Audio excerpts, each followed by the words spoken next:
Let us look at some bright news. The Nigerian economy is growing.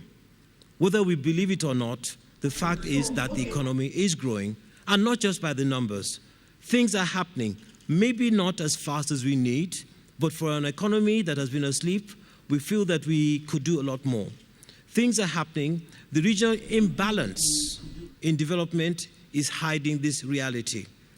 Nigeria has weathered the global economic crisis very well, performing better than the sub-Saharan African countries and the average that they've had over the past 12 years. Our GDP per capita has picked up strongly by as much as 185% in the last 10 years, with a forecast of another 65% over the next 5 years. Many people in government around the country are working hard to make the reforms work. But we have serious emerging challenges. Our population is growing at a rapid rate, with the highest growth rate amongst the 10 emerging economies. It has even been suggested or projected that Nigeria's population will exceed that of the United States by the year 2050 at 402 million people, taking us from number 7 to number 4. About 71% of our population is under the age of 30, and by 2050, over 70% of that figure will be made up of people that are of working age, people we must gainfully employ. We are going to need 3 million new jobs per annum to absorb our graduates. As I speak now, about 30 million Nigerians are under the age of 5, and they're going to grow into the system. Currently, 53% of our population lives in rural areas. By 2050, only 25% of our population will be living in rural areas. Many will try and move into the cities, creating phenomenal pressure on our cities' infrastructure. There are 112 million Nigerians officially living in poverty, that is earning less than $1.25 per day. 50% of the Nigerian population lives without electricity. There is a great imbalance of opportunities across the country and financial inequity, and it is a matter of great concern to the leadership. We do have security challenges which reflect the diverse, youthful, and disenfranchised population in our country today.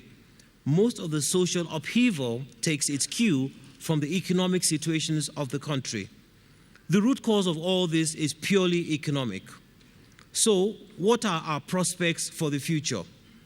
This is the third issue, and probably the more pertinent issue we must take a position on over the next 3 days. Our overdependence on petroleum poses a major challenge to our future. We are running out of time. The revenue window from petroleum is closing very, very quickly. We must use what is left to diversify our economy. The United States, our largest oil customer, is reducing its importation of oil from Nigeria and is now currently producing 9 million barrels a day. And by 2018, the U.S. will be producing 11 million barrels per day, applying increasing technology to enhance its efficiency in the recovery of what is described as difficult to get at oil. America, too, will be exporting oil. After all, they also need money. Shale gas from the U.S. is being produced at a cost that is just 10% of China's production cost. What chance do we have to sell our LNG? What price will our oil be sold for? Our arguments about our oil benchmark price for our budget will become irrelevant. President Obama has declared clearly that the United States will continue to invest heavily in renewable energy. Here at home, it is no secret that the international oil companies are divesting from Nigeria. Apart from the fact that no new investments have been made in oil fields in the past 5 years, Shell, ENI, and Total have divested from 8 oil concessions in the past 2 years.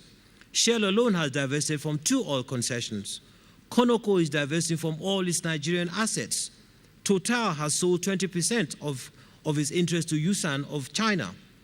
Our proven reserves are decreasing because there have been no major investment in prospecting for new proven oil reserves.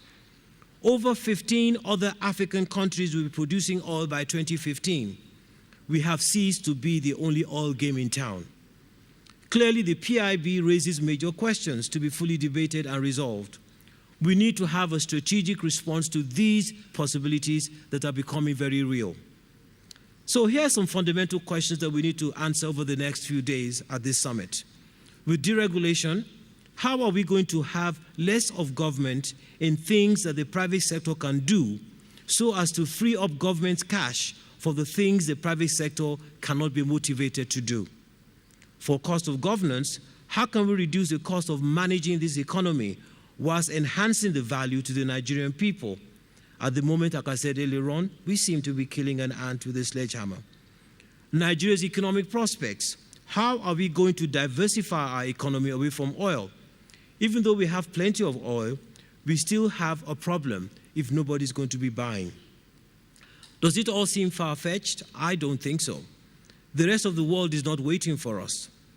Let me close by quoting a statement by a recent guest to this country, Fareed Zakaria, and I quote him, very profound. A government that is forced to rely on its people for its wealth will look after its people. If the government does not depend on its people for its wealth, it will not care about them. I'll repeat this. A government that is forced to rely on its people for its wealth will look after its people. If the government does not depend on its people for its wealth, it will not care about them. Mr. Vice President, sir, distinguished ladies and gentlemen, I welcome you all to the 18th gathering of the Nigerian Economic Summit with the theme of deregulation, cost of governance, and Nigeria's economic prospects. I invite you all to let us get to work and remain accountable to the 160-odd million Nigerians whose lives could be affected by some of the decisions that we take here today and in the next few days. My personal message is that let those who are not ready to make a positive difference to this economy move out of the way of those who are trying hard to do so. On our part, at the Nigerian Economic Summit Group, we will remain relentless in trying to build a society where the government will depend on the wealth of its people so it can treasure and take care of them. I thank you very much.